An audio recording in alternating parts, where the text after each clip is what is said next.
બનાસકાંઠા જિલ્લામાંથી કાંકરેજ તાલુકાનું થરાદ જિલ્લામાં સમાવેશ કરાતા કાંકરેજના મુખ્ય મથક શિહોરીમાંથી વેપારીઓએ સજ્જડ બંધ પાળી નોંધાવ્યો વિરોધ। બનાસકાંઠા જિલ્લામાં કાંકરેજ તાલુકાનો સમાવેશ રાખવા માટે સ્થાનિક લોકોએ અને વેપારીઓએ પોતાના ધંધા રોજગાર બંધ રાખી ઠાલવ્યો આક્રોશ। તાજેતરમાં ગુજરાતમાં નવો જિલ્લો થરાદ બનતા કાંકરેજ તાલુકા અને થરાદ જિલ્લાનો સમાવેશ થયા હોવાને કારણે તાલુકા મથક શિહોરીમાં જનતાનો વિરોધ ભભૂકી ઉઠ્યો હતો, કારણ કે બનાસ નદીના નામ ઉપરથી બનાસકાંઠા નામ પડ્યું ને અમારો કાંકરેજ બનાસ નદીના કિનારે આવેલો છે। બનાસકાંઠા જિલ્લામાં રહેવું જોવે। કાંકરેજ 2017માં પૂરનો પ્રકોપ વેઠવો પડ્યો। 2021માં કોરોનાથી પ્રજા પીડિત બની અને અધૂરામાં પૂરું 2024-25નું વિકાસલક્ષી 9 કરોડનું આયોજનમાં અવરોધ ઊભા થાય કેમ કાંકરેજ તાલુકા પછાતપણાને સ્થાનિક આગેવાનોને રસ નથી? શા માટે કાંકરેજ તાલુકાની પ્રજાને રવડાવવાનું પાછળ શું કારણ હોઈ શકે? પણ અત્યારે પ્રજામાં ચર્ચા ચાલી રહી હતી કે કાંકરેજના જાગીરદાર સમાજના મગનસિંહજી વાઘેલા અને જેવી શાહ જેઓ આગેવાનના હયાત હોય તો કાંકરેજ પ્રજાને વિરોધી કરવાનો વારો પણ ના આવ્યો હોત। કાંકરેજની પ્રજા વાવ થરાદ જિલ્લામાં સમાવેશ કરાતા જેને લઈ ગ્રામજનો અને વેપારીઓએ વિરોધ નોંધાવી દુકાનો બંધ રાખી અને વિરોધ નોંધાવ્યો હતો। પ્રજાની એક જ માંગ છે કે અમને બનાસકાંઠામાં જ રાખો, કેમ કે બનાસકાંઠાથી અમારો કાયમી નાતો છે જે તૂટી જાય અને કાંકરેજને કાયમી બનાસકાંઠામાં રાખવા કાંકરેજની પ્રજાની માંગ છે, જેને લઈ કાંકરેજની પ્રજા અને વેપારીઓએ ધંધા રોજગાર બંધ રાખી તેમજ સ્થાનિક પ્રજાએ કીર્તિસિંહજી વાઘેલા તેમજ કાંકરેજ મામલતદારને આવેદનપત્ર આપી વિરોધ નોંધાવ્યો હતો। Bureau report Ramjibhai Raigor, Kankrej, Banaskantha. બનાસકાંઠાના લોકોની લાગણીને માંગણીને ધ્યાને રાખી માનનીય મુખ્યમંત્રી શ્રી ભૂપેન્દ્રભાઈ પટેલ સાહેબ અને ગુજરાત સરકાર દ્વારા બનાસકાંઠાના લોકોના ભલા માટે, કલ્યાણ માટે જે નિર્ણય કર્યો છે જિલ્લાના વિભાજનનો, એને સૌપ્રથમ તો હું વધાવું છું। માનનીય મુખ્યમંત્રીશ્રી અને સરકારશ્રીને આ મહત્ત્વનો નિર્ણય બનાસકાંઠાના પ્રજાહિત માટે જે કર્યો છે એને હું અભિનંદન સહ આપું છું। સાથે બનાસકાંઠા જિલ્લાના વિભાજનમાં જે વાવ થરાદ નવનિર્મિત જિલ્લો અને મૂળભૂત જિલ્લો બનાસકાંઠા વિભાજનમાં જે તાલુકાઓની જાહેરાત થઈ છે એમાં કાંકરેજની અંદર કાંકરેજના લોકોની લાગણી મૂળભૂત બનાસકાંઠા જિલ્લા સાથે રહેવાની છે। લોકોની લાગણી સરકાર સુધી પહોંચાડીશું અને સરકાર યોગ્ય નિર્ણય લેશે।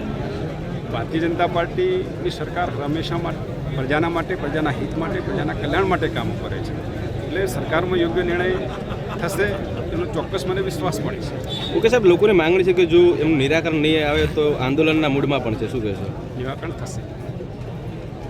તાજેતરમાં સરકારશ્રી દ્વારા બનાસકાંઠા જિલ્લાનું વિભાજન કરી અને નવીન જિલ્લાની રચના કરવામાં આવેલ છે, એટલે કે બનાસકાંઠા જિલ્લાના 2 જિલ્લા કરવામાં આવેલ છે, જેમાં થરાદ જિલ્લો નવો જાહેર કરવામાં આવેલ છે। એમાં અમારા કાંકરેજ તાલુકાને થરાદ જિલ્લામાં લેવામાં આવ્યો છે। આ નિર્ણયને કારણે કાંકરેજ તાલુકાની જનતા ગઈકાલે જ્યારે આ જાહેરાત થઈ ત્યારથી ખૂબ જ નારાજ અને આક્રોશમાં છે।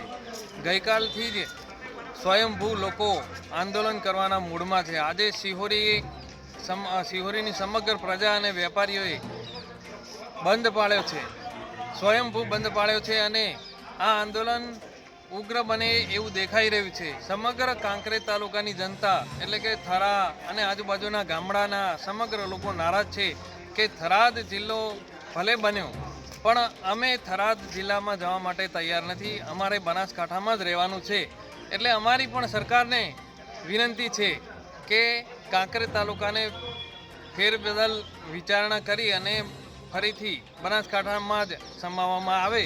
જો આ નિર્ણયમાં ફેરબદલ નહીં થાય તો સમગ્ર કાંકરેજ તાલુકાની જનતા આંદોલન કરશે અને આંદોલન ક્યાં સુધી ચાલશે એ નક્કી નથી। તો અમારી સરકારને વિનંતી છે કે આ નિર્ણયમાં ફેરબદલ કરી કાંકરેજ તાલુકાને ફરીથી બનાસકાંઠામાં લેવામાં આવે।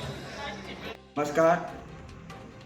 આજે રાજ્ય સરકારે બનાસકાંઠા જિલ્લાનું વિભાજન કરી અલગ થરાદ જિલ્લો બનાવ્યો છે તે બાબતને હું આવકારું છું, પરંતુ મારા મત વિસ્તાર કાંકરેજ તાલુકાને થરાદ જિલ્લામાં જે સમાવેશ કર્યો છે બાબતને હું વખોડી કાઢું છું, કારણ કે મારા કાંકરેજ તાલુકાના ખેડૂતો હોય, નાના મોટા વેપારી હોય, એમને પાલનપુર જવું આવવું ખૂબ સહેલું ને સરળ પડે છે। નાના મોટા ધંધા સાથે સંકળાયેલા લોકોને પણ જવું આવવું ખૂબ સહેલું ને સરળ પડે છે.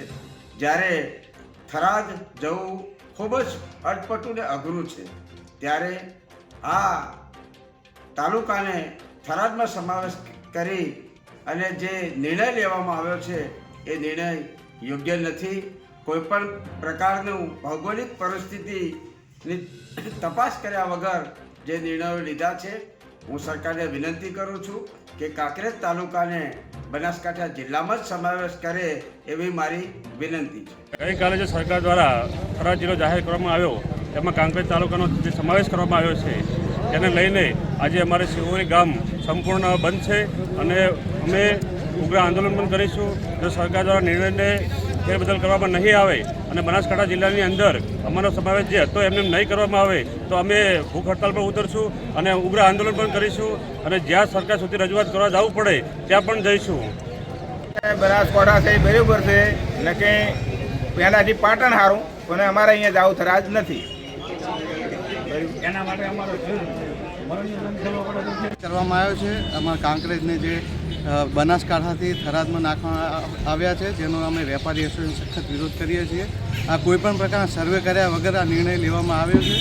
અમારી પહેલી ડિમાન્ડ પાટણ ગામ બનાસકાંઠામાં જ રહેવાની છે, નકર અહીંયા બજાર બંધ રાખીને સખત વિરોધ કરવામાં આવશે, જેનું સરકાર ખાસ ધ્યાન રાખે.